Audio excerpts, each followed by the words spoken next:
Morning buzz as we continue our breakfast this morning, saluting Erin's win. You know, we have to. You think we should close it to keep them fresh? I wasn't sure if we were blocking really, you know, we know the floor crew is going to want some. You just see this much of Alicia's face. They would have already grabbed them. And a news sitting over there, the news desk, and Anne-Marie's over there. They need some Got donuts. too. So Here we go. Just here pass she them comes. around. Just pass them around. Deliver these. All right. You guys want See you one? later, Malcolm. And the control room. Oh, yes. Sue was like, don't forget us. Yeah, there's Anu. So Anu's gonna, spread the wealth. Spread the love. Spread the love. All right. You know, we bid adieu to David Letterman. Of course, he had his last show last night. And when you think about when he first appeared on Late Night, think about this. The Computer was Time Magazine's Machine of the Year. Wow.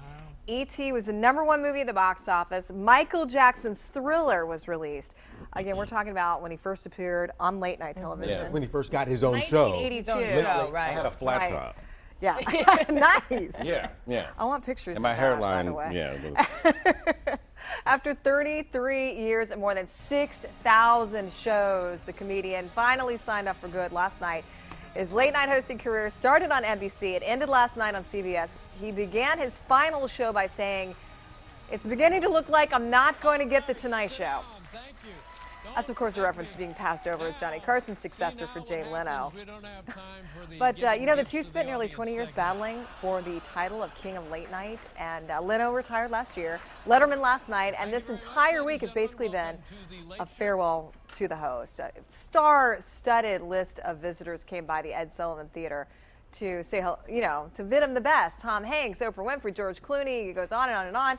Stephen Colbert will be taking over for Letterman in September, and he really did wish him all the best last night. It was kind of very heartfelt, no jokes there. And he said, though, he would never come back on as a guest on the show because it would just be too difficult emotionally to return. I'm like, aww. Well, what do you think about that? Because I remember the late night wars. Yeah. They were Yeah. fierce. Oh, yeah. Were you a Leno fan or a Letterman fan? Letterman. Yeah. I don't think I could say I liked one more than the other. I liked them both equally. Kind of different. Yeah. I like them both equally, but I was watching Carson, so when Leno took over, I kept watching The Tonight watching Show. him. I'd occasionally come over and see what Dave was doing right. because, Yeah. he was funnier and I think, maybe a little more relatable than Leno. Right. Jay's Which is- corny.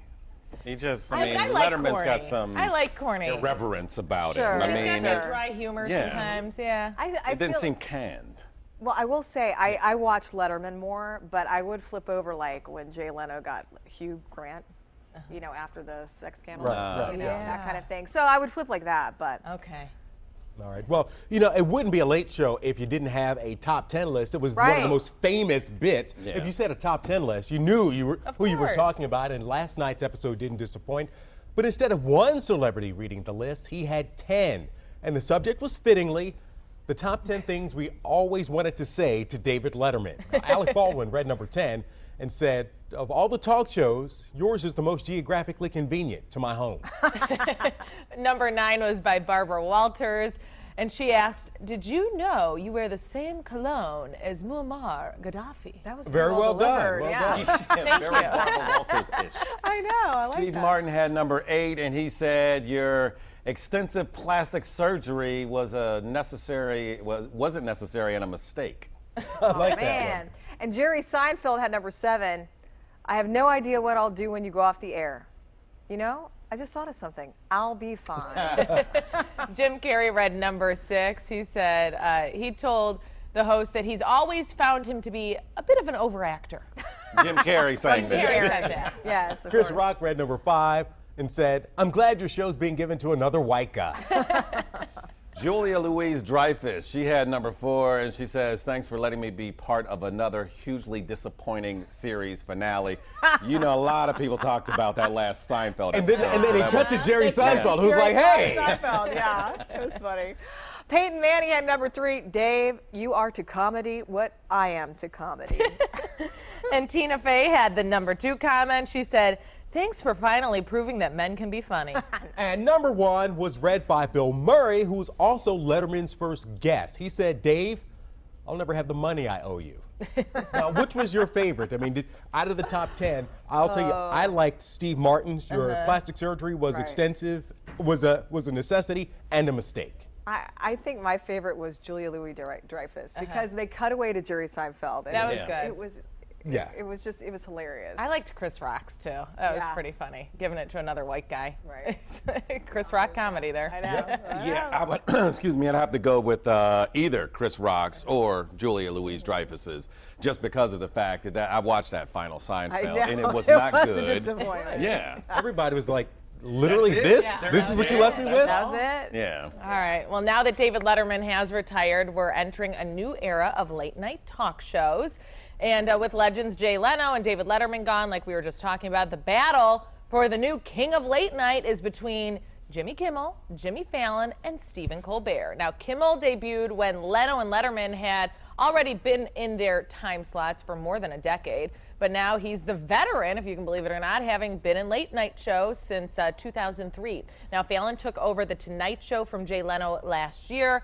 And we won't get our first look at Colbert until September 8th. That is the first night that he will take over as the new host of The Late Show. So who do you think will be the new king of late night? This is going to change it up. I don't know. know. I mean, I don't know if there will be a new king of Decisions. late night. You think they're all kind of equally? They're different, equal. that The audience is dispersed now because That's you have probably the Conan biggest thing, O'Brien yeah. is on TBS. Yeah. Samantha Bee is But coming you out watch with a Conan new a show. lot? I don't. I'm That's not the watching one. because of the hours we work. Right. But, Well, that's true. but Conan is funny. I mean, Jimmy Fallon is Jimmy hilarious. Fallon's on fire. Right, Yeah. he's I hilarious. love Kimmel. I love Kimmel. And then I would have to say Fallon. I don't watch Conan. And he's on basic cable, so they like curse or they push the edge. Yeah, they can push do the a little bit envelope more. a little more. Samantha Bee from The Daily Show is coming out with her own show. Oh, yeah. So there could be a queen of late night. Not likely because the audience on. But I don't think that era She is was done. about to hit you what? when you said it wasn't likely to be a queen of late night. Oh, well, you know. I thought you talked Well, about hold on. I mean, Oprah's the queen of all television, so we're squabbling over day parts. Oprah's got it all on lockdown, so she doesn't have to worry, and please don't hit me. I think Chelsea Handler wanted to be the queen of late night, but that Yeah. didn't happen. Yeah. No. And I like her. I like her Yeah. too. She gave it a good shot, though. She did. And she Nice went out with run. 50 Cent. Oh, well, there you go. There's a side Well, note She for went out you. with 50 Cent, Club. and it's all about money. Eddie Money is already in the studio, He's in the house. Eddie all Money. right. Take us to paradise, people. All right. Before we get to him, we're going to have a look at today's forecast. I'll let you know whether it's worth $1 million. Stay with us. Segue there.